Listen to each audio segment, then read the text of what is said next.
The design funding program, since we launched it, has been really effective at mobilizing later follow-on capital in the form of investment capital.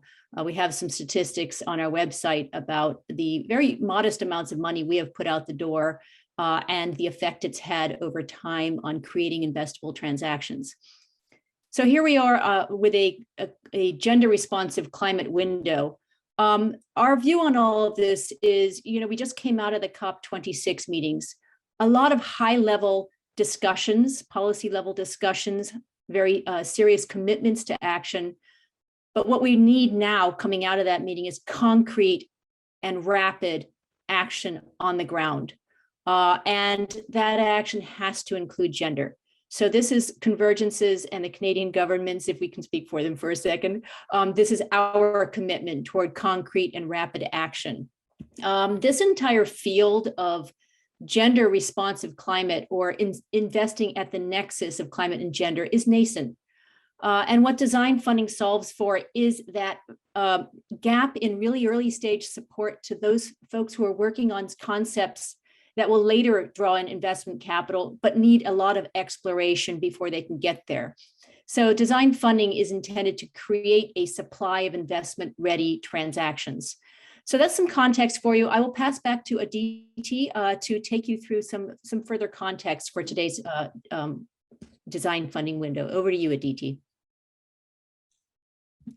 Thank you, Joan. And with that, let me start off with providing some more context. And I see a lot of new faces, names on this call, and some familiar ones. So let me start off by telling you what is Convergence for those of you who don't know us very well. If we can navigate to the next slide. Convergence is the global network for blended finance. We generate blended finance data, intelligence, and deal flow focused on increasing private sector investment in developing countries. Our membership network has over 200 members from the public, private, and philanthropic sectors.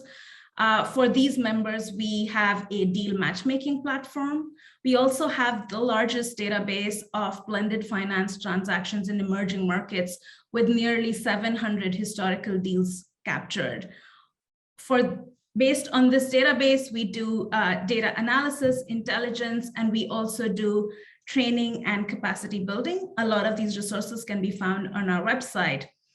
And finally, the subject of the conversation today, market acceleration and design funding, is a part of Convergence, where we deploy capital in the form of grants to support innovative blended finance structures in the pre-investment stage. With that, let me move to giving a quick overview of what is blended finance, since that is the theme of the discussion today. Blended finance is a structuring approach, which is the strategic use of catalytic capital, that is capital from public or philanthropic sources, that is typically at below market rate returns and impact oriented. So it's the use of this capital to attract private sector capital, which is typically commercially oriented and looking at market rate returns for the sustainable development goals. Blended finance transactions typically have three key markings. The first is that there has to be a return. Without a financial return, you will not have private sector investment. The second is there must be underlying impact, which is the focus of the deal. And we measure this impact typically using the framework of alignment to the United Nations Sustainable Development Goals. And finally, there must be leverage. If you want to learn more about blended finance, or you're new to this field, please do visit our website, which has a blended finance primer, as well as a lot of resources and case studies on this subject. With that, let me dig a little bit more into market acceleration and design funding, which is on the next slide. Joan already touched upon what we do in this program. Through our design funding program, we are awarding grant funding to organizations and teams that are looking to design and launch blended finance structures focused in emerging markets. The reason for providing this kind of funding is that oftentimes you find that some of these structures can be risky or too complex to pursue, and this kind of funding provides a kick to teams who are looking to do this. We do this through multiple funding programs with multiple funders. We currently have 4 funding windows. 2 focused in Asia, one the Indo-Pacific window funded by the Australian government, second the Asia Natural Capital window funded by RS Group, and finally 2 global windows, the Global Emerging Markets window that is no longer accepting applications, and the new Global Gender Responsive Climate Finance window that we will be talking about today. And please visit our website to learn more about each of these windows and look at our portfolio. Overall, to date, Convergence has supported 29 solutions. And the solutions that we have supported with just about $8 million in grant funding have gone on to raise over $1.5 billion in capital after we supported them. And that is a demonstration of the power of using design funding. In addition to deploying capital, we also support others in market acceleration work, and Convergence acts as the sole independent evaluator for the United Nations Joint SDG Fund in doing that. Next, let me move on to providing some context for the context of the discussion today, which is the blended finance and the climate and gender nexus. So we know that gender and climate are inextricably linked, and climate change is not gender neutral. Women are powerful agents of change for climate action, and they're also disproportionately affected by the negative impacts of climate change. This makes women a very integral component to any climate solution that is going to be effective and sustainable. We have seen over the last decade, and particularly in the last year, growing momentum and growing awareness in the field of investing at the nexus of climate and gender. We have seen the 2X Challenge launch a gender and climate task force. We have seen Gender Smart produce a report on gender and climate investing. However, gender mainstreaming in climate finance still has a long way to go. And what we seek to do with this particular design funding window is move the conversation to how from why, and move this one step forward to seed the development of financial instruments that demonstrate the business case of investing with the dual objective of addressing climate change and advancing gender equality. Let me share on the next slide some data we have at Convergence on the current state of play for historical blended finance transactions. What you can see here is that blended finance deals to date have mobilized $6 billion. I have to mention here that these are deals that address climate change and gender, and they address multiple sustainable development goals. So a lot of these deals are generous deals that tag gender equality, which is SDG 5, along with one or more climate SDGs as the SDGs they are aligned to. This doesn't mean that all these transactions are focused on the integral nexus of climate and gender. And what we want to see through this window is more deliberate action. And we think these deals are a great start. Now, while this number may look pretty large in isolation, when we move to the next slide, we see that it is a very small component of the overall financing flows for climate in blended finance. So on the left-hand side, you can see the graph, which gives you the proportion of transactions that are blended transactions for climate change versus the transactions that look at climate change and gender. And on the right-hand side, you can see the same comparison with the total financing flows instead of deal count. So you can see that we have a long way ahead to mainstream gender in climate finance and blended finance as a whole. Moving on, you can now see on the next slide, the sectors where we have seen most activity for climate and gender. These are largely agriculture and off-grid renewables. Again, I do want to mention that this is backward looking and looks at the deals that have been done to date. Our firm belief is that gender must be mainstreamed across all climate transactions. And so this graph in the future should look like all subsectors that target climate change. And finally, I will spend the next slide talking a little bit about the most common blended archetypes for these transactions. So at Convergence, we tagged all blended finance transactions in 4 broad archetypes. First is concessional debt or equity, then is guarantees or risk insurance, third is design or preparation stage funding, and fourth is technical assistance funds. On this graph, you can see the comparison of deals for gender and climate versus all blended finance transactions.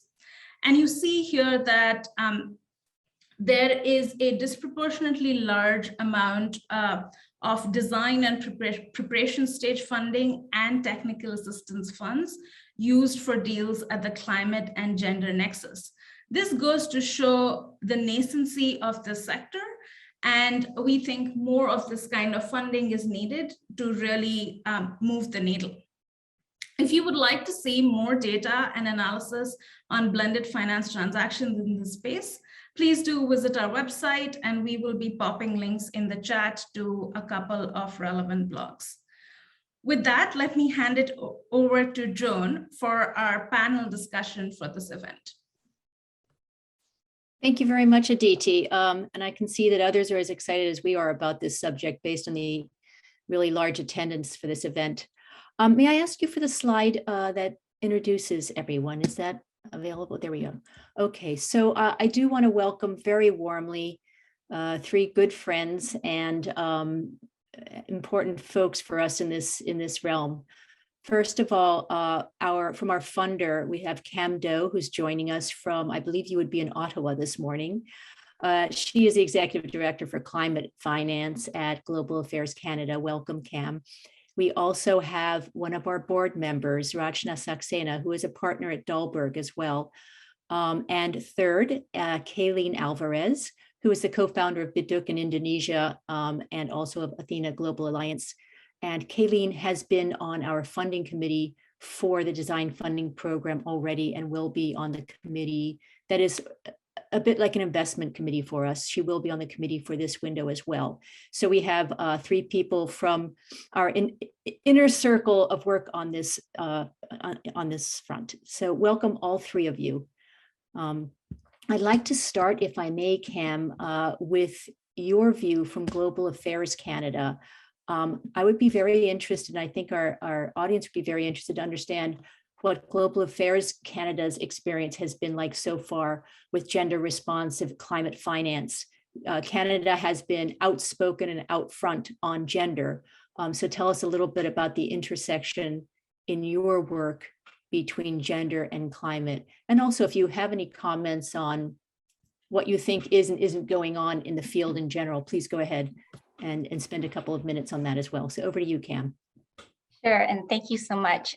First, let me acknowledge that I'm sitting on the traditional unceded Algonquin Anishinaabe territory. And as introduced, I'm Cam, and my pronouns are her and she.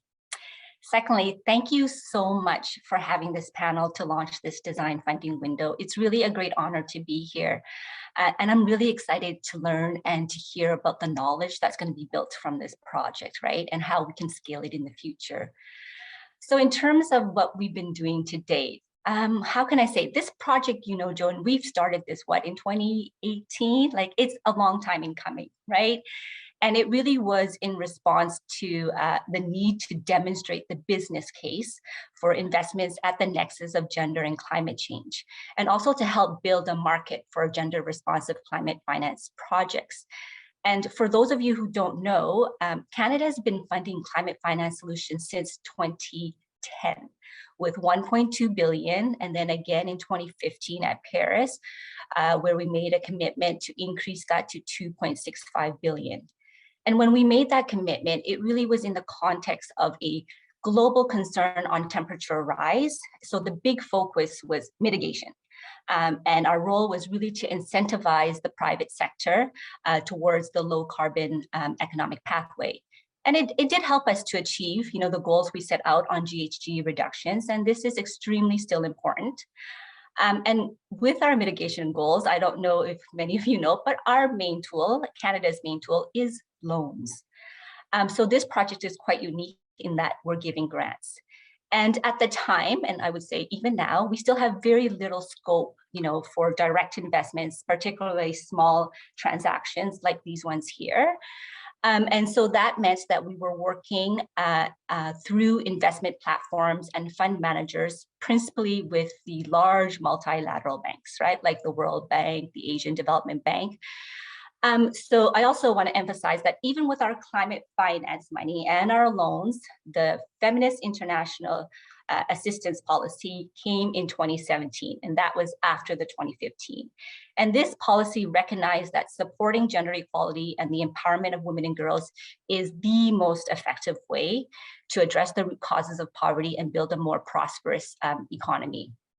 So when the FIAP came in, we knew that we needed to take a much more systematic approach because it was very haphazard previously to integrate gender equality considerations into our climate financing program. And so this is why this project is so exciting, right? It's really trying to bring that all together. But previously to that, we've really pushed our partners to mainstream gender into their private sector projects. But it's a lot more difficult to do with loans, right? So we had a really slow start at the beginning. But over the last few years, I'd say we've come a long way. Let me give you a couple examples. For example, first, one of our funding to one of our partners allowed them to incentivize the private sector to integrate gender outcomes at the initial stages of design, which is so important. And this partner has been able to pilot it, replicate it, and also scale it up using innovative performance-based incentives based on agreed upon targets for gender outcomes. So as a result, we've set private sector companies in motion to provide internship opportunities for women in STEM, where women are traditionally underrepresented. Similarly, management in many of the companies have been much more sensitive to gender issues in the workplace and by the development of gender action plans by others, right? So even one project actually set up a childcare assistance for their employees. So as a result of these projects, conversations about gender equality in the workplace that normally wouldn't take place in the private sector in developing countries have been concretely integrated. So in the last few years, I think we've had quite a few successes, but we know we need to do more. And so your question on the more, Joan, is really, you know, I'd say that we need to help think about gender as part of regular business, right? This is not a nice to have, and nor is it an afterthought. We need to demonstrate through projects like this one, the materiality of gender from the outset, from the design phase, where you're including those discussions, and that it is a good business practice, should be fully integrated. So on that, we also see, like I think Adita just said, you know, a lot of the sectors that we've worked in and seen integration is on the mitigation side, right? Renewable energy, agriculture. But on the adaptation side, especially in sectors like nature-based solutions, which is a new area for Canada, not a new area, but a new area Canada, where we're looking at approaches that use nature to protect and restore ecosystems in a way that also addresses societal challenges, it's harder to find projects that are bankable, right? And what I mean by that is that they don't generate a financial return. So it's harder to get the private sector excited about these types of projects. So how can we get, I know that a lot of the projects coming through the design might be through the mitigation, renewable energy, but I'd really push from some thought on thinking about how can we integrate better the adaptation and the nature-based solutions. But I'll stop there. Thanks. Thanks so much, Cam. And yeah, on your last point, it is significantly a newer field and a tougher field to create investable things on the adaptation side. But I think that's where some of the excitement lies. And by the way, to those of you listening, we are going to have a Q&A period at the end of this discussion, or the midpoint of this discussion, I guess, at about 10:25. So do put questions in the I guess it would be the chat line. Is that right, Trang and Aditi? Or is it the Q&A line? Chat line? Chat line. Chat line. Please put some questions in the chat line. I will ask my colleagues to curate them and feed them back to us. I'm going to turn over now. Thanks so much, Cam. I'm going to turn over now to Kayleen and Rachna. Actually, Rachna, I'll start with you. Both of you basically bring to us the private sector view of, the investment world around gender and climate. So I want to ask each of you in turn how you think we might be able to move the field forward, this climate gender nexus concept, maybe opportunities and challenges, because I don't want to just talk about challenges. I think that, as Cam just said, there's some good business to be done here. So maybe you can talk a bit about opportunities and challenges, and if you want to maybe come up with some observations about some investment opportunities and risks that maybe some of us are missing if we're coming to this new. So over to you first, Rachna, and then Kayleen, and happy to pass the baton back and forth if that makes sense as well. Okay, sounds good. Thanks, Joan. Nice to see everybody and excited to be here today. I've long worked on investing with a gender lens and realized a few years ago, if you care about women, you need to care about climate change. So although it was a new field for me, I realized that I just needed to learn about it. And so I'm really thrilled that Convergence is launching this window at the Gender and Climate Nexus. I think when I think about challenges, I will get to opportunities in a minute, but when I think about challenges, I think one of the biggest things that we face is that the fields of gender lens investing and climate investing are often siloed, as we saw in some of the charts that Aditi showed before. And so when folks think about, okay, what's at this gender and climate nexus? What's an example? They often think about a kind of a unicorn investment, which is fully focused on climate mitigation or adaptation. It needs to be run by only female staff or only focused on women. And they sort of think of this magical thing that feels impossible. But honestly, that's not what's needed. You don't need to wait until you have the perfect strategy or the perfect transaction. It's really just about starting. It's about starting to build transactions while thinking about both gender and climate as lenses by which you evaluate opportunities and create solutions. And so for folks that are traditionally climate investors, it's thinking about how do I create a vehicle that takes into account the differentiated impacts for men and women. And I'll maybe share a brief example here. We, 2-3 years ago, were working for an impact investor. They had a blended finance ag fund. They'd always applied a climate lens to their investments, investing in climate mitigation and adaptation technologies and products. And we were helping them think through the DD process and how to think about gender more inherently in their work and not as a nice to have, as Cam said. So they were considering an investment in a seed company that made climate resilient seeds that could be sold to smallholder farmers. And when they asked the company, well, how is this going to serve women? The response was, well, obviously it's going to serve women. Half of the world's farmers, smallholder farmers, are women. But there hadn't been thinking about, well, how do you package the product? How do you market the product? How do you train women to use the product? But when the company got asked this question by an investor, they're sort of amenable to being more proactive on this front and adjusting their approach. So simply the fact that the question was asked got to the more holistic impact. They didn't need to find as a fund this magical unicorn investment that was already automatically thinking about climate and gender. They just needed to design their vehicles' due diligence processes to be asking for the right question. And that's how they got to a powerful vehicle at this gender and climate nexus. So that's kind of an example to me of how you can start the process. Maybe I'll turn it over to Kayleen next to talk about it, and then I can circle back on some opportunities that I think are being missed. Thank you, Rachna. Listen, you covered that exceptionally well. So let me just try to be a value add here and not duplicative. I think for me and the clients that I work with on this, the hardest part is taking the first step. Like Rachna said, everybody kind of gets, it's a bit overwhelming to look at gender and climate. So I always encourage clients, and what I've done in my own work is to sort of start with what you know, look at your internal policies and practices and your attitudes about asking questions about gender and equity and inclusion and climate, and kind of start there. And then also find a subset that works for your organization and your niche and your investment thesis if you're a fund or a financial intermediary. And start there. You don't have to be perfect, you just have to start. And I think that can be really overwhelming, especially for larger organizations. I think the important thing here is that we're still learning, and that you just need to you kind of need to get on the treadmill and start working out. You don't have to be an Iron Man to get on the treadmill.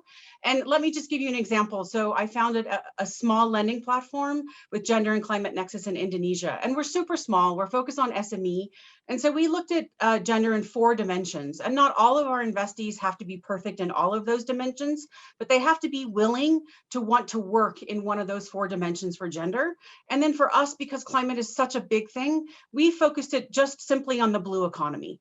And so again, find what works for you and narrow it down. You don't have to do everything. You don't have to do everything at once. You just have to get started.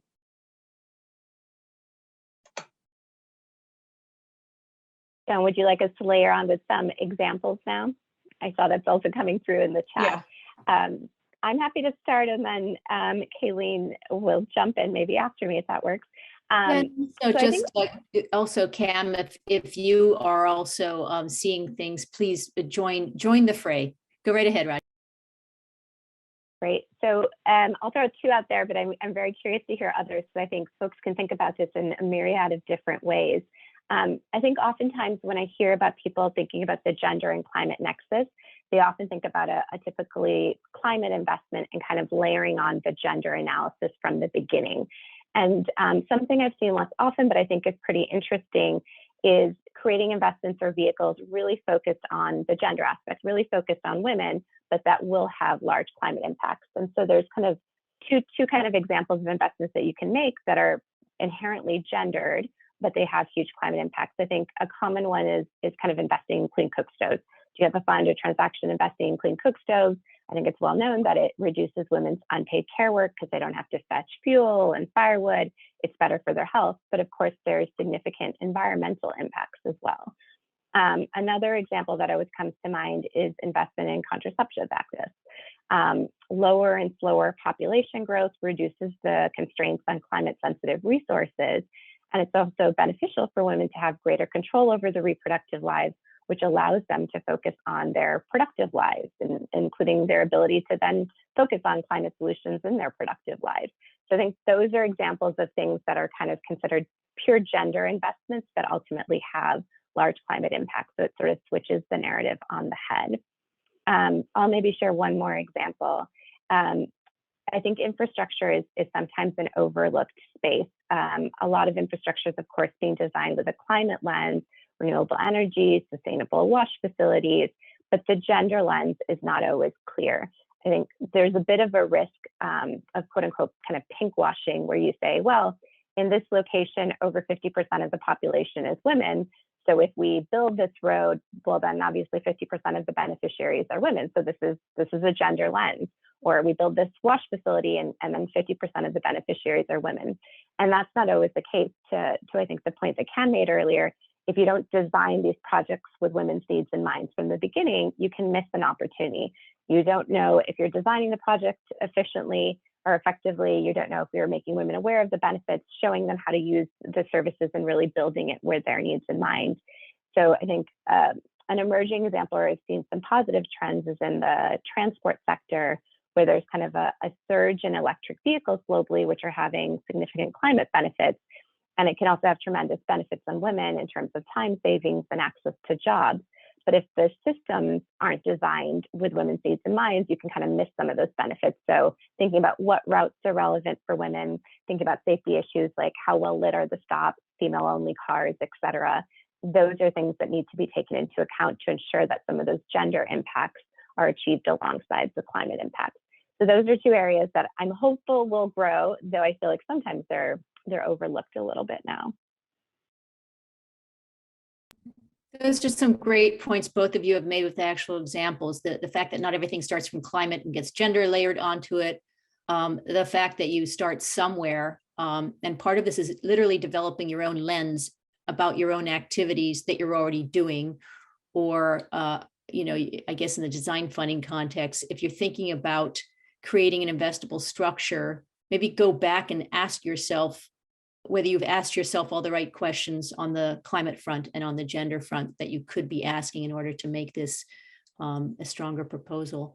I do want to turn briefly back to Cam and ask you, I mean, you're hearing all of this creativity from the private sector and all these opportunities.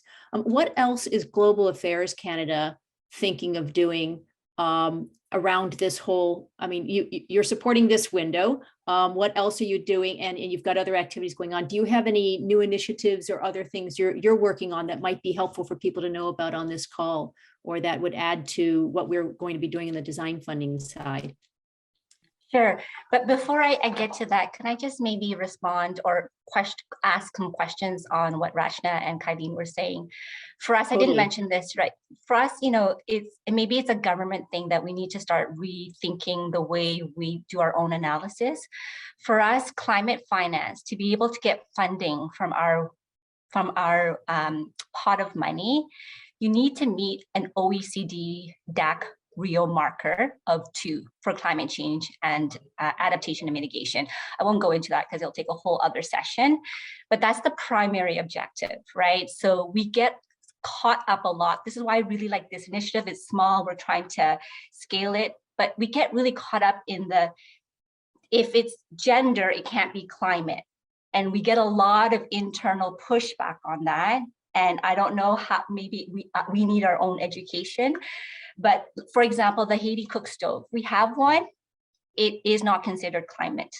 It is very much a gender project and not considered climate because the climate aspect of it isn't tangible, right? It's really women's health and safety and so forth. So that's a question I'd like to throw back because it's something we have not been able to crack. And even yesterday in our internal senior management meeting, when we were trying to present this new initiative, people were like, what about gender? How do we do it? Like, and we're just so caught up in that. So if you have any great ideas, that would be really helpful for us. In terms of going forward, most of you probably already know, like we just announced a doubling, right? 5.3 billion in June at the G7. And at COP, that announcement was unpacked. So what we've said from there is now 40%, so that's increased to adaptation. So that's great. We will now have more money to do more in adaptation, including in grant funding. We're also aiming to dedicate 20%, and this is why I'm pushing this so hard because I want a bankable project, but we're dedicating 20% to nature-based solutions and biodiversity co-benefits. And right now we have not been able to find any projects that will take on the $1 billion worth of loans that we have to deploy. But the most exciting part of that, I think, is that in this commitment, we've also highlighted that 80% of projects funded through this new commitment will integrate gender equality considerations, right? So we have this target, it's public, and I think that will allow us to do more. So, you know, we're still in the process of getting all the details approved, so I can't say much, but I have so much hope banked on all this project and all the great ideas that are going to come out, hoping that we will be able to build that ecosystem and demonstrate the viability of this so that in the future, you know, in year 3, year 4, we will have lots of projects that we can support. Yeah, this window, I think one of the practical values of it is to surface participants or thinkers or business people or NGOs who are actually thinking about all this and might not be part of a big conversation yet. Historically, we've noticed that with design funding, that people come to us we have not heard of, or we didn't know we're working on an issue. The other experience has been the tremendous amount of creativity. One of the practical values of design funding is you don't put an RFP out to solve problem A in country B. You state a problem and you let people with their own creativity and their own knowledge base come at you and say, this is the problem I'm working on. This is why it's important. This is how it is a nexus between these two issues. And this is what I would do potentially with the funding to get this idea moved forward. So I think creating a new community, building on the community, surfacing new ideas and surfacing new participants will be healthy for everyone, not just for our design funding window, but for Global Affairs Canada's later goals and whatnot. It does take time. The ideas we see today and potentially back today may take, goodness knows, several years to hit market. And that's why we're here, is because they're not going to get there otherwise. I don't know, Rachna or Kayleen, if you wanted to respond to Cam's plea for ideas or help a moment ago, or whether we should move to other subjects. Up to you. I'm happy to respond. I'm a risk manager by heart. And so I think coming at this and looking at the risk side is just as important, especially since we're talking about a blended finance design funding window, because I think it's super important that we use design funding and blended finance to understand some of those risks and de-risk some of the risks. Is that a thing? Or at least address the perceived risk. Because I think what Cam and Joan have mentioned is super important. A lot of the DFIs and the donors and a lot of the larger impact investors come with absolutely the right intention, but internally they're siloed. They look at gender with one silo and they look at climate with another silo, and they have very separate monitoring and evaluation, or M&E frameworks, to use the jargon, or monitoring, evaluation, and learning frameworks. And they're not always compatible. And also, for a smaller organization that doesn't have a team of 500 people working on this, it's just too much. They don't have the money to hire another headcount to do nothing but the M&E. And so I think that we need to be realistic about what we're expecting from the investees and from the businesses. I think we need to look at smaller investment tickets from the DFIs and the donors.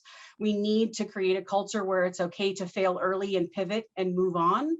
But I also think it's important, like Cam mentioned, if we really want to look at climate change with a gender integrated, we need to make sure that the public sector isn't just funding the things that don't make money, like the adaptation side, and then the private sector is left with all the profit. We need to figure out ways to integrate it so that everybody wins at the same time. And I think that's part of the beauty of a design funding window, is that it allows people to experiment and establish baselines and figure out on a more practical basis what will and what won't work. Yeah, I will comment briefly that if every single one of our design funding grants hits the market beautifully, we're not taking enough risk. So we do expect we're looking as a grantor with a very hard commercial lens and asking ourselves the question, could this survive in the wilds of the financial markets when it grows up or not?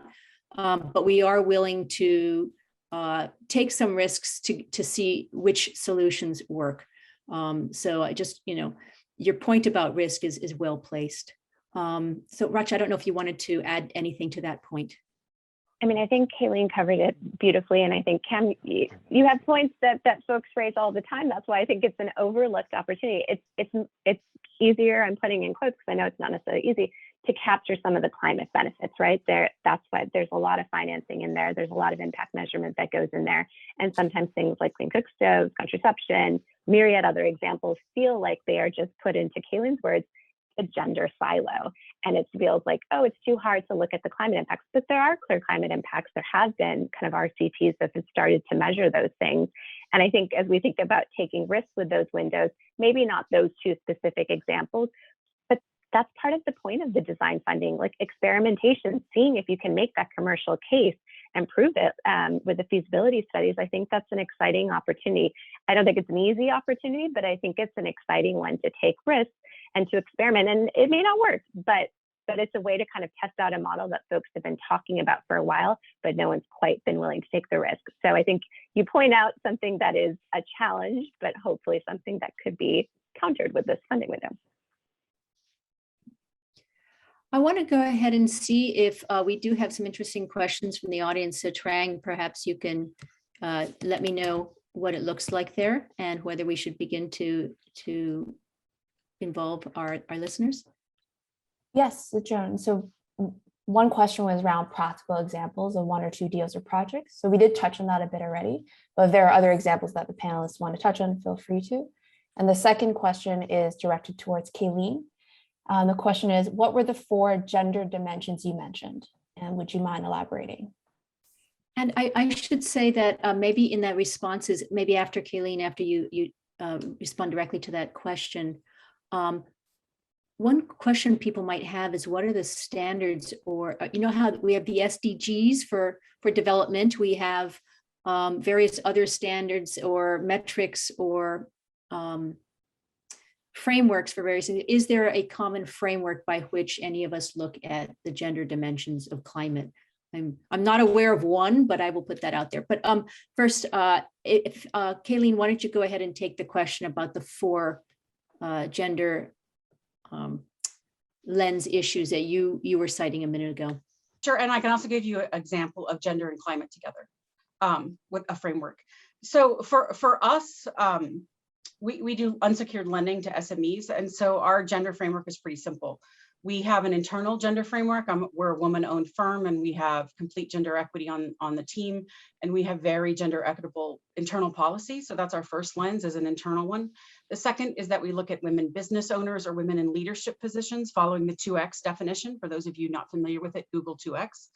The third is that we look for gender equity in the employees in the businesses and that we invest in across all levels of the firm, but particularly in the C-suite or in decision-making positions. And then the last one is we look at the policies and procedures of the SMEs that we look at and talk about some of the things that Cam and Rachna have already mentioned. Do they have daycare on site? Do they have maternity and paternity leave policies? Do they have work from home policies, which in the world of COVID has become a bit of a moot point, but are they continuing to have work from home policies? So we have a whole list of things that we look for that have been shown to encourage and promote sustainable gender equity in a small and growing business. And to answer the questions in the chat room and that Joan mentioned in terms of dual frameworks, there's a couple new initiatives out there that I'm watching and that I'm aware of that are looking to do both at the same time. The one some of you may be familiar with, it's the W+ standard implemented by WACN, and that is looking at gender equity with respect to carbon credits. And they've got donor funding so far and are looking for private funding. And then the other one is a fund out of Australia called SDGX, and they're a deep tech VC in climate, but they have a female founder. Gender is integrated at every aspect of their due diligence process, including the impact carry. And so I think those are 2 organizations that I'm watching to see how they do and how they get it right and how they pivot and how they adapt.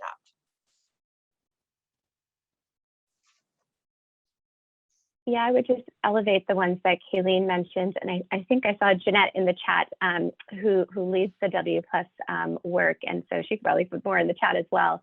And also would elevate the 2X point. We've been supporting, oh yeah, I see Jeanette in the chat.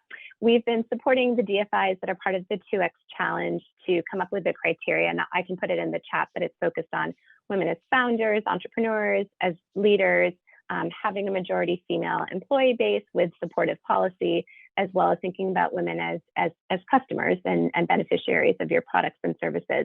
And I think Marijn might have put this in the chat before, but we can re-elevate it. The 2X group has now a task force that's thinking about gender and climate together.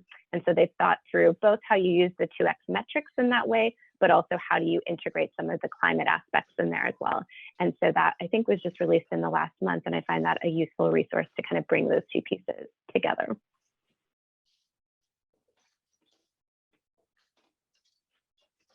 Cam, I don't know if you might want to add on this point as well, if there are any useful metrics or frameworks. Okay. I want to encourage a couple more questions, and please remember that we are going to segue from this to a description of the actual window. I see there are many questions about the mechanics, who is making the decisions and what are the criteria and what geographies do we cover. Please stay tuned. We will get to all of that. Let me just see if there are any other questions before we change gear. Trang? Joan, so like you said, most of them are about the mechanics, but perhaps one question that might be valuable for the audience is, like, typically what scale would you be expecting, through the scope of the design funding? Like, what do we mean by that? And just give a sense to the That's audience. when lunch is on. Yeah, we can talk about that again as we get into that is a question that really relates to this specific design funding window. I will just say that historically in our design funding program, we've never said the answer to the question is 42, so to speak. We've never just come out and said, there is this number you hit. And so we try not to be prescriptive that way. And Aditi, would you like to add on that point in the specific window? Happy to do that, Joan. As Joan mentioned, we have learned that scale is very context specific. And a large renewable project in a middle income country mobilizes a very different kind of capital than a small nature-based solutions project that's piloting in a small island developing state. So we do not have a fixed black and white threshold. When we see the application, we will evaluate the potential of scale in the context and the situation which you are operating in, and see not only how much money you're looking to target in the short to medium term, but what is the potential to replicate? And if successful, can you do this at a much larger scale? And we would welcome one-on-one discussions with any potential applicants on this chat today on alignment. I'm actually going to suggest that we segue now because there are so many practical questions coming in on the window. It would be great to give people more time to go through that with you. So I want to thank each of our panelists, and perhaps all of you want to start different conversations with them in their own right. Again, Cam Doe from Global Affairs Canada, Kayleen Alvarez, and Rachna Saxena. Thank you all very much, and we are looking forward to working with each of you in your various roles on this program. Thanks a bunch, and back over to you, Trang. Thanks so much, Joan, and thank you to the panelists for a wonderful discussion. So now we'll transition to the second half of today's event, where we'll dive into the mechanics on how to apply and hopefully address a lot of the questions we've been receiving to the chat box. We do have a 10-minute Q&A portion at the end where we'll address some of the questions as well. So diving right in. So what is the scope of the new window? The window is anchored by three overarching principles or objectives. The first being the mobilization of private sector capital at scale into climate change mitigation and or adaptation, as well as gender equality in emerging markets worldwide. Second, and equally important, is the integration of gender equality into the design, the execution, operations of vehicles. So all stages of a transaction's life cycle, rather than being an afterthought or a bolt-in feature to the vehicle. And lastly, and also equally important, is strong alignment with the SDGs. So at the minimum, we're looking for alignment with SDGs 13, climate action, SDG 5, gender equality, and given that it's blended finance, SDG 17, partnership for the goals. So what types of applications can you apply for? So we have two buckets of funding. The first bucket being feasibility study funding, and the second bucket being proof of concept. Feasibility study funding is for those who are earlier on in their journey. Let's say you're just starting the initial design for a vehicle, you have a hypothesis for it, but now you need to validate it and market test it with potential investors or stakeholders. You've got to do more market scoping and research, do an initial gender analysis for the vehicle. So you would be eligible for around 40,000 to 190,000 in this category. Ultimately, you're looking to explore the feasibility or the bankability of the vehicle or the transactions that the vehicle will support. The second bucket is proof of concept. Grants here are larger, and the funding is catered to helping the vehicle reach the finish line.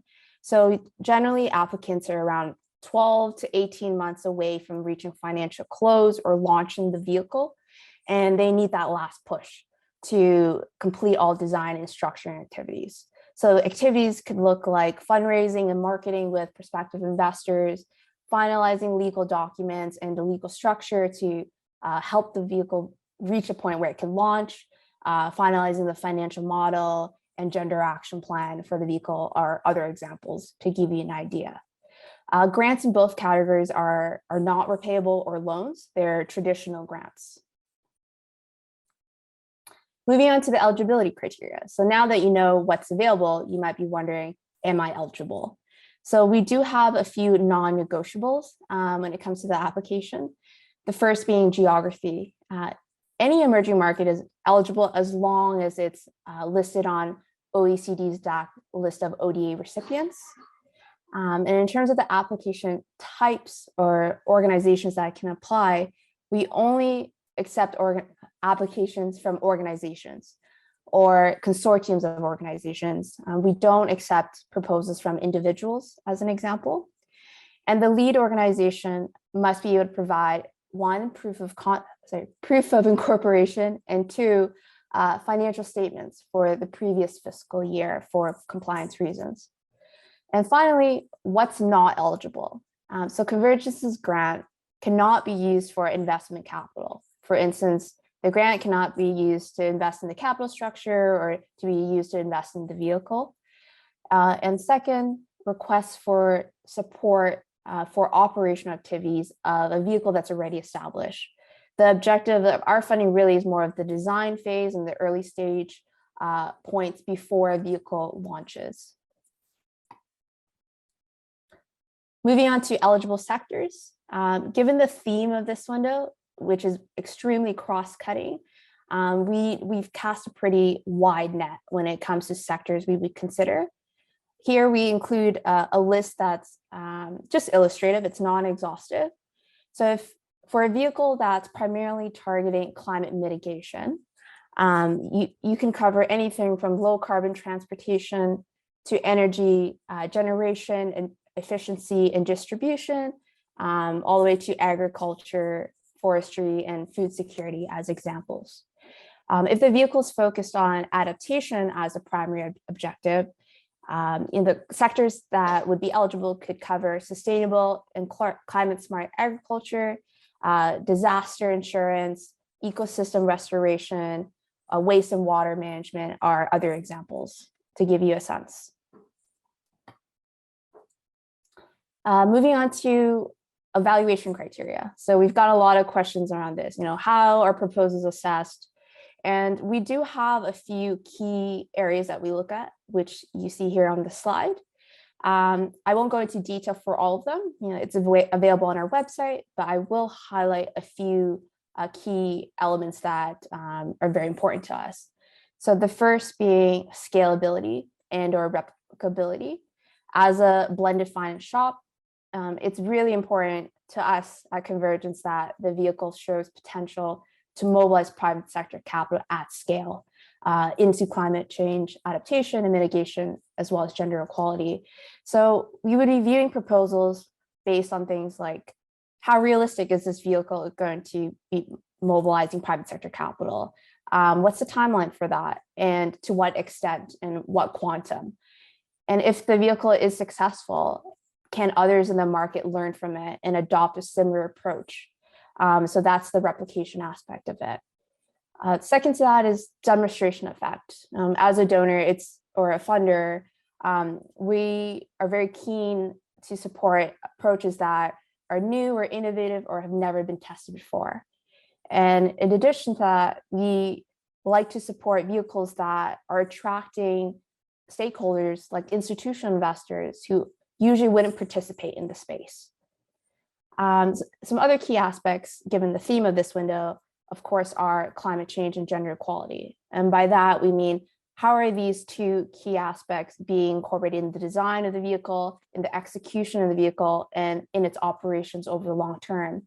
How will the impact be measured and what indicators will be used? We got a question around this. around KPIs, we're open to different standards. It's really up to the applicant to put forth what they think is suitable for the vehicle in their proposal. And lastly, other aspects we review the proposal on is other development impact, which are ESG factors, for instance, additionality of the vehicle, commitment levels from different stakeholders, and just the likelihood that this vehicle will achieve financial close. Moving on to the application process. So we have two major stages in our process that follow this funnel image that you see here. So in stage one, it's conducted on a rolling basis. So if you're interested in applying, you come to our website and submit a questionnaire that covers very high level information on your proposal. Following that, you'll set up a call with us and we'll just discuss the alignment with the window, priorities, and if it makes sense for you to move forward.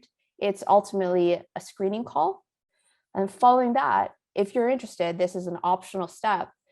You can fill out a draft proposal and share it with us, and we can provide initial feedback and direct feedback on the proposal itself if you want to apply with the revised version of that by the deadline. So if you are interested in submitting a draft proposal, we ask that you send that to us at least 2 weeks before the deadline. That will give us enough time to do so, and then you can submit the final proposal by the deadline.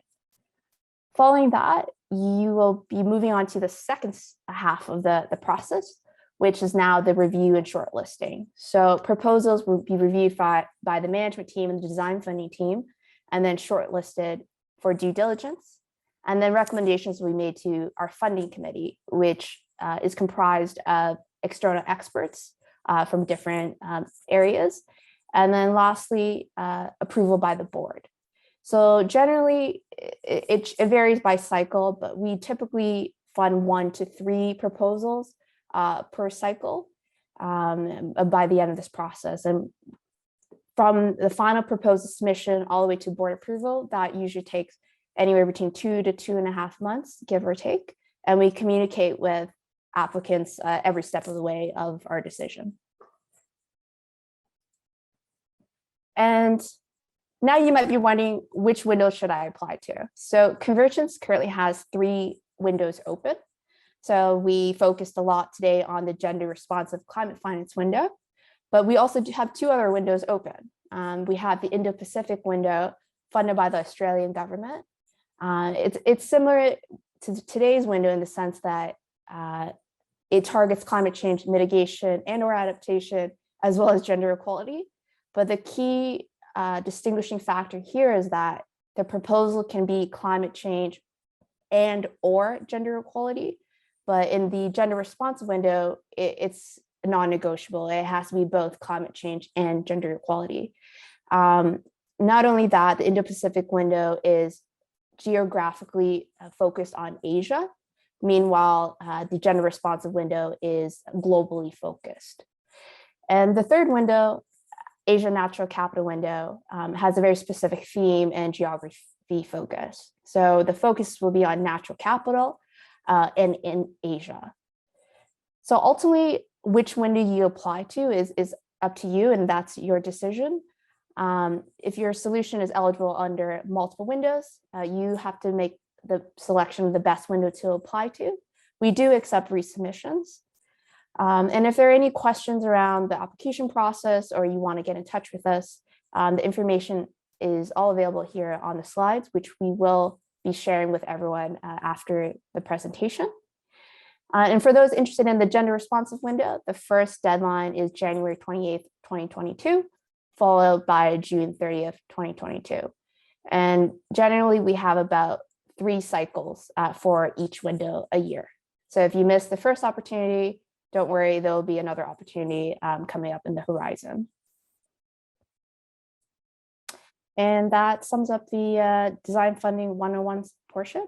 And I'd like to open up the floor to my colleagues for any questions on how to apply.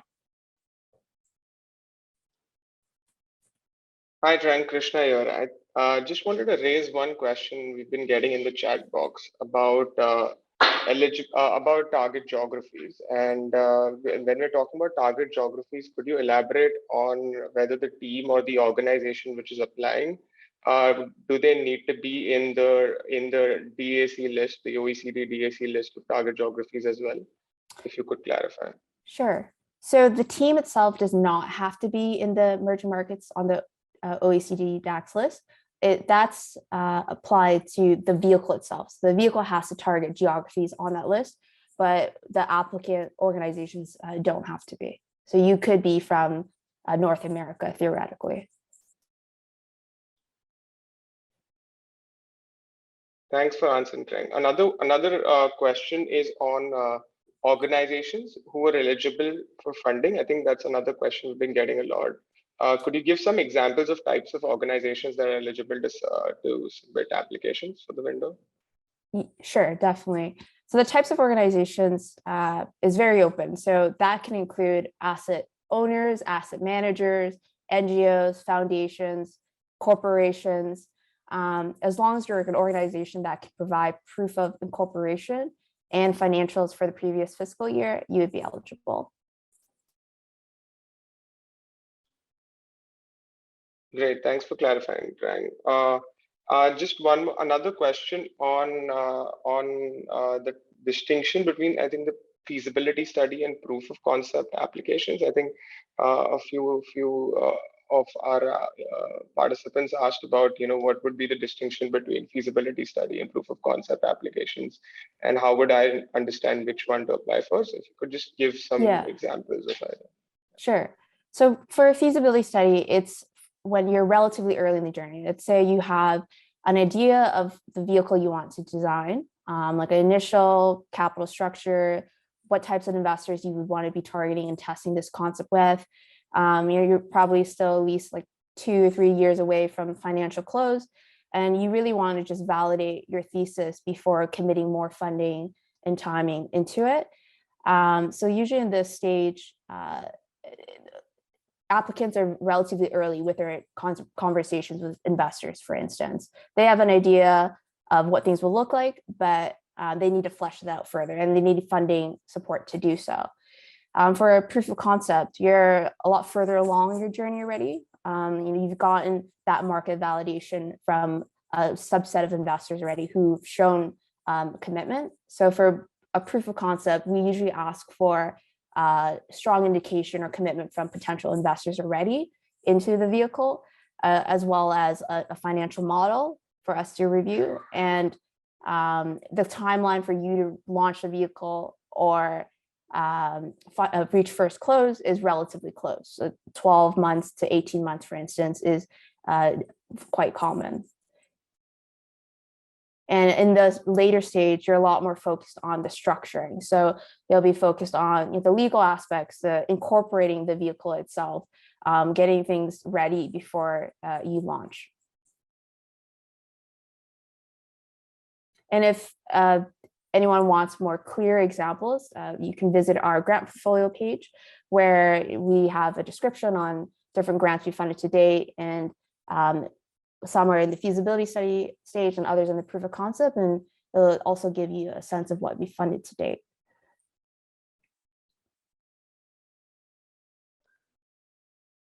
Great, thanks, Trang. I think one more question, I think, which we saw popping up in the chat box was on, I think, the point that you covered in the application process about if the applicants had any questions or they needed some initial feedback on the concepts that they were submitting as part of the window. Could you touch upon, what kind of feedback or questions could be expected, and what would be the process around that aspect of the process? Yeah, if you could definitely elaborate on. Yeah, definitely. So for that process, it applies to all of the design funding windows, not just the gender responsive one. So after submitting the initial questionnaire on our website and then having a call with the team to flesh out a bit of the eligibility criteria and alignment, you have the option to submit a draft application to us. So we have application templates for the feasibility study and proof of concept available on our website that you could take a look at. And it has very detailed guiding questions for you to fill out. If you share that with a member of the team, we can provide direct feedback on the proposal prior to you submitting the final version by the application deadline. And we do that on a rolling basis until the deadline for that cycle. And the feedback we often provide, it will be directly related to the proposal. Like, how can you better strengthen it? Like, what's still missing? You know, what are we looking for? It's really just to give you a sense before you submit the final version.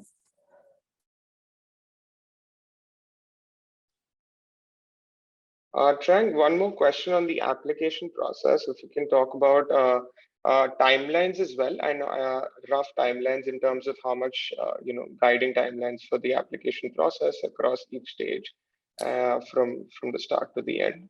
That'll be helpful. Sure. So I'll use the first deadline for the gender responsive window as an example. So the first deadline is January 28th, 2022 in the new year. So from now until then, we'll be accepting online questionnaires and setting up screening calls with prospects. And then you're free to send us a draft proposal anytime from now until January 28th. And then after January 28th, we'll start reviewing the final proposed submissions for those who choose to submit one. And from there, it takes about 2 to 2.5 months to go from review and shortlisting internally to recommendations to the funding committee, and lastly, board approval. So let's say by mid-April, for those selected for funding, you'd be informed by then. But for those who are not selected for funding, you would have received communication from us even earlier than that to notify you of the decision.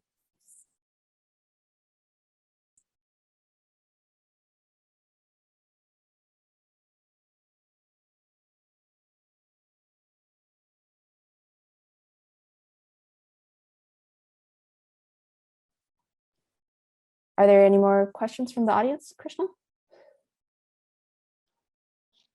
No, Trang, I think that broadly covered most of the questions. Aditi or anyone else who wants to, from the team, wants to highlight, I think we covered most of the impending questions in the chat box. Okay. Trang, one other question that has come in is, how should applicants prepare for the first contact with Convergence? How much time should they spend on the questionnaire? What can they expect from the screening call? Can you elaborate on that a little bit? Sure. So for the initial stages, we don't want it to be a heavy lift for the prospective applicant. So if you're interested, visit our design funding page. There's a link to submit a questionnaire, and that takes about 5 to 10 minutes tops to fill out. It's really asking, what sector is this vehicle targeting? What's the theme? What's the goal? And who are you? Like what organization you're representing? It's very high level, and then you'll get a prompt from us, an automated email asking you to set up a call with the design funding team. The contact details will be provided.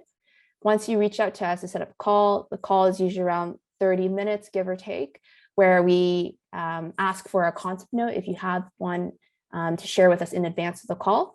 We'll go through the concept note, we'll answer any questions you have about the process or the vehicle itself to make sure that it's a fit with our criteria and what we're looking for, and give you a sense of a next step. So it's meant to be quite high level. So it's really, if you have materials already on hand, like a concept note, share it with us. We're not expecting you to prepare something just for us for those initial stages.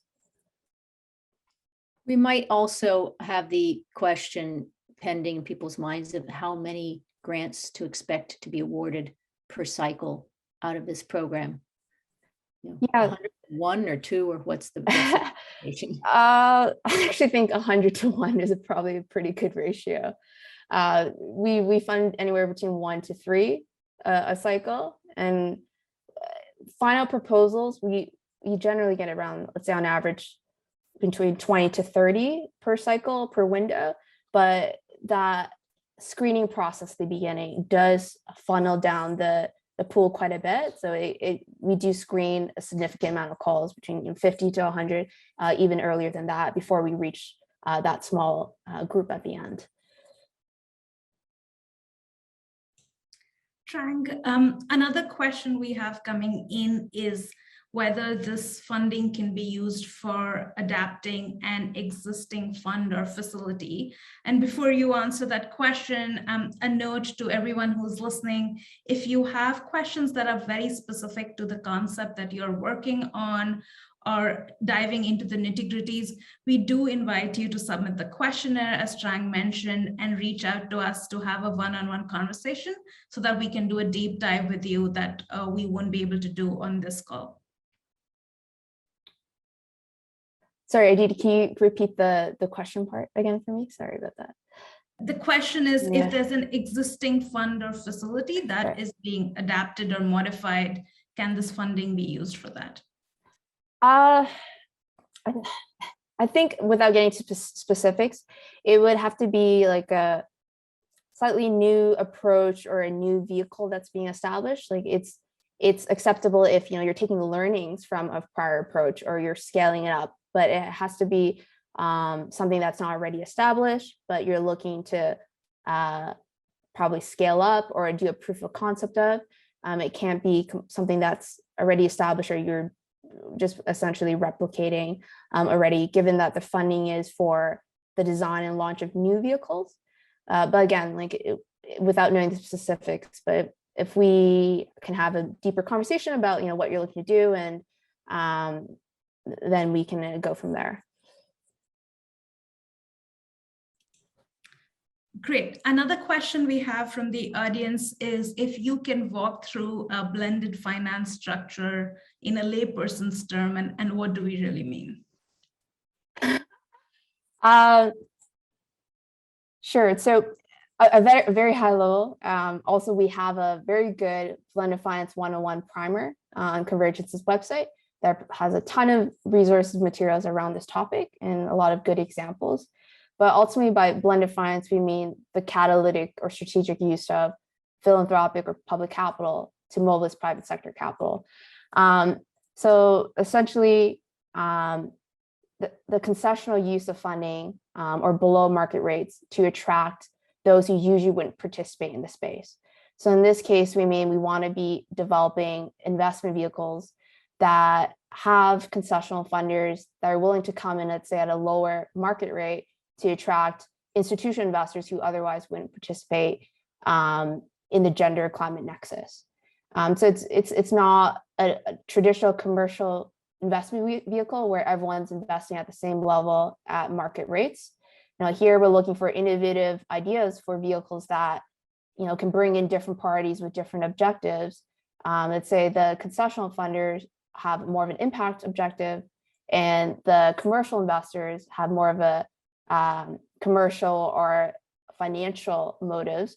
That's perfectly okay, as long as you structure the vehicle in a way that will appease, not appease, but satisfy the different parties, which is possible with blended finance. So if you want more detailed information, again, happy to take it offline to go into more detail after you've had a chance to review some of Convergence's helpful materials.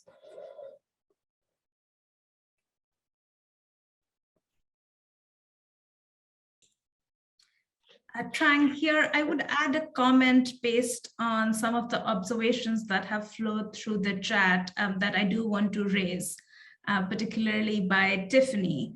I think, Tiffany, you raised some very good points around the challenges of designing financial structures at the nexus of climate and gender. And that these challenges are some of the reasons why we are looking to provide this design funding. To help support often what is a valley of death between the initial conception of the idea and the actual close and launch. So a couple of the things that you raised that I want to mention to the audience are things like bringing the different partners together. That can be very challenging in a blended finance structure, particularly because the concessional capital is not well baked or is not guaranteed before you are starting to fundraise or while you are designing, which means that doing investor and market sounding during the design process becomes very critical. The other point that you've raised is around finding the right fit for concessional opportunities, and the fact that some of these financing can be very small, which may not be the right fit for the large ticket sizes that DFIs and MDBs are looking for. And it may be that there is an aggregation structure that could be helpful, or it may be that it's a different source of capital that needs to be tied in. So these are all questions I think that the field is grappling with, and the purpose of this funding window is really to help folks who are dealing with this on a day-to-day basis to answer some of these questions and launch the vehicles. Thanks for that, Aditi. And Trang, maybe I'll ask another question on one that has come. What do you mean by a vehicle in this context? We've used this phrase a lot during the webinar today. Yes, we do get that question a lot. So by vehicle, it's like an investment solution. So whether that's it's like a bond or a fund or a company or a project, it's really the structure when we say vehicle. It's what solution will the financing be raised and deployed through?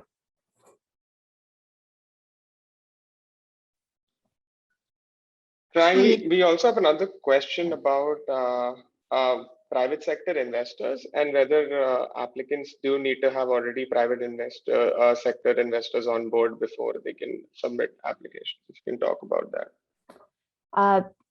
We don't make it a requirement unless you're looking to apply for the proof of concept stage and you want to be competitive. Then yes, we do look for initial commitment from stakeholders. They don't have to be the private sector. They could be the public or philanthropic sector. But obviously, the more commitment or the more interest you have from the private sector, the more competitive or compelling the proposal will become. But it's not a strict requirement to be eligible to apply. Hi, Aditi. This is Connie from Global Affairs Canada. I just wanted to add to what you said earlier and to respond to Tiffany's question about how we at GAT see our role in filling the gap on, looking at bankable solutions in nature-based solutions. I think this is, as Cam said, this is still a very new field for us, and we are still learning. And this is really just to second what Aditi said, this is exactly why we have decided to partner with you to look at ideas and really to get lessons learned from the proposals that come in terms of what works and what doesn't. We know this is very challenging, and it's still very much a learning experience for us. So we're very keen to learn from this design funding window.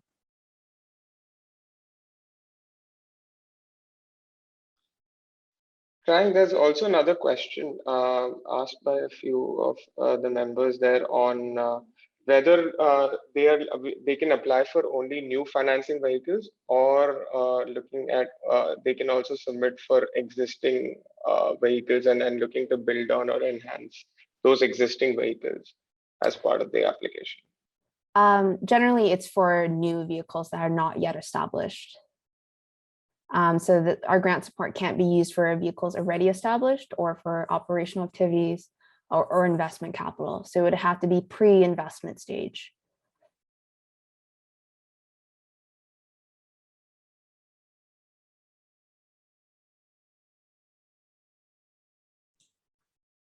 Trang, we still have a question coming in, and we do have about 8 minutes left, so welcome additional questions.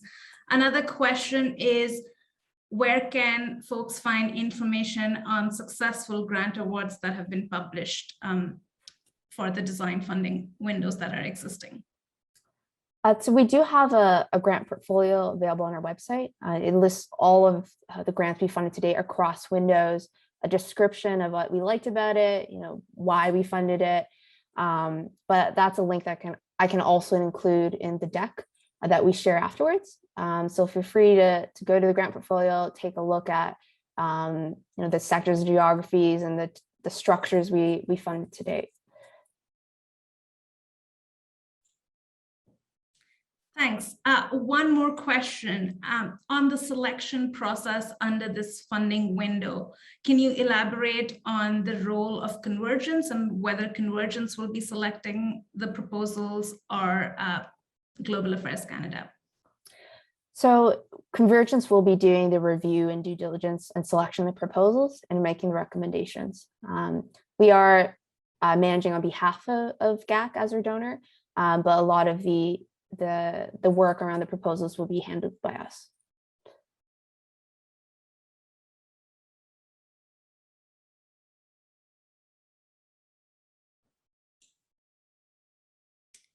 Thanks, Trang.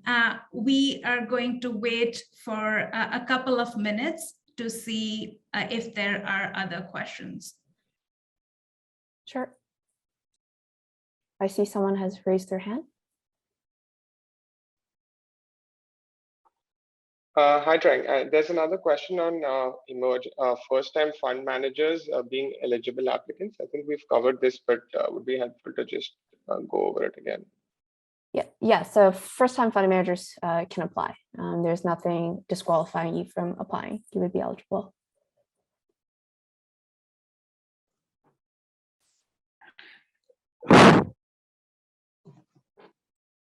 Trang, we do have a follow-up question on the selection process. Can you clarify and confirm whether the final decision for the grant award and whether funding will be awarded or not will be taken by Convergence or by Global Affairs Canada?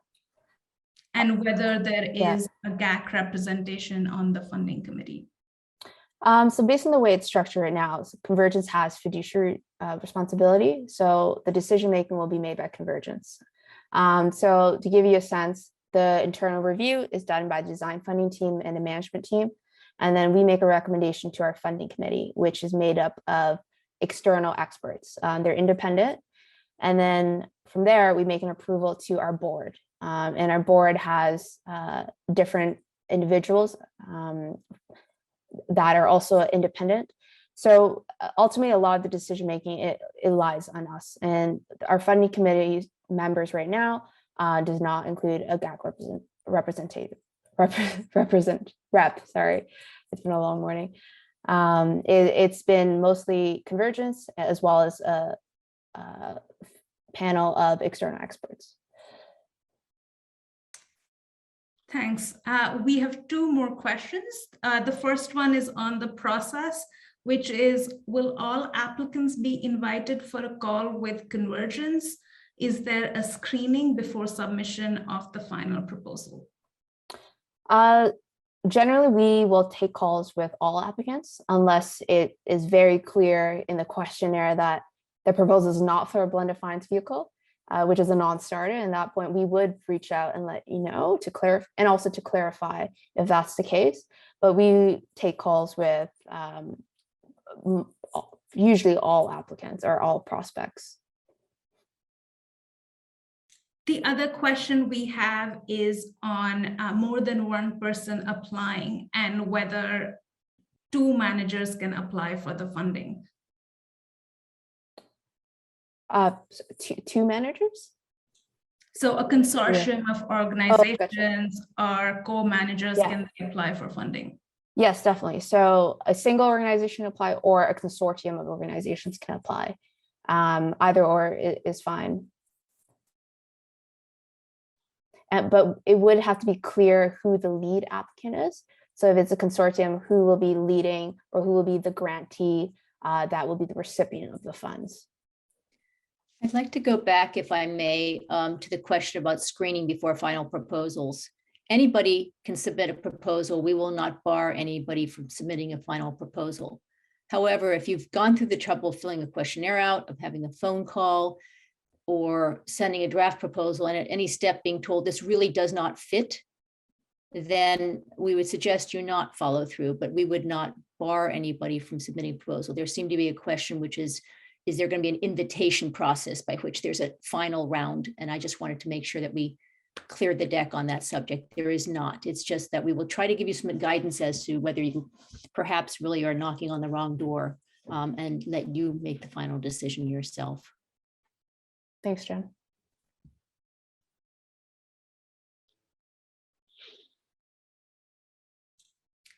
Trang, we also have another question on gender and how we define gender. We don't have, I say, an official definition on it. I would encourage you to just visit the Windows page on how we view it, but we're ultimately looking for gender equality aspects, whether that comes to entrepreneurship or women-led SMEs or women in the supply chain. It's just how do you incorporate these factors into the vehicle in the sectors that you're targeting. We're quite open to how that's addressed. Trang, we have another question on whether one applicant can apply twice for different vehicles. Yes, so if it's for different vehicles, you can apply. There's nothing barring you from doing so.